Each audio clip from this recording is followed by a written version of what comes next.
ایک سیاح اور $100۔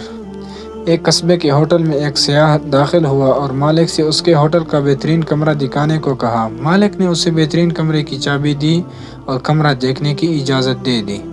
سیاح نے کاؤنٹر پر ایک $100 کا نوٹ بطور ایڈوانس رکھا اور کمرہ دیکھنے چلا گیا۔ اس وقت قصبے کا قصاب ہوٹل کے مالک سے قرض کی رقم لینے آ گیا۔ ہوٹل مالک نے وہی $100 اٹھا کر قصاب کو دے دیا۔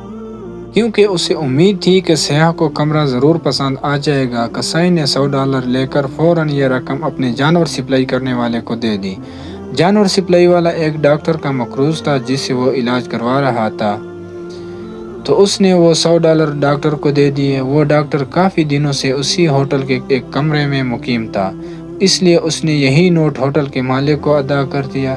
وہ $100 کا نوٹ کاؤنٹر پر ہی پڑا تھا کہ کمرہ پسند کرنے کے لیے سیڑھیاں چڑھ کر گیا ہوا متوقع گاہک واپس آ گیا اور ہوٹل کے مالک کو بتاتا ہے کہ مجھے کمرہ پسند نہیں آیا۔ یہ کہہ کر اس نے اپنا $100 کا نوٹ اٹھا لیا۔ اکنامکس کی اس کہانی میں نہ کسی نے کچھ کمایا اور نہ کسی نے کچھ خرچ کیا، لیکن جس قصبے میں سیاح یہ نوٹ لے کر آیا تھا اس قصبے کے کتنے ہی لوگ قرض سے نجات پا گئے۔ سبق: پیسے کو گھمائیں، نہ کہ اس پر سانپ بن کر بیٹھ جائیں، کیونکہ اسی میں عوام الناس کی فلاح ہے۔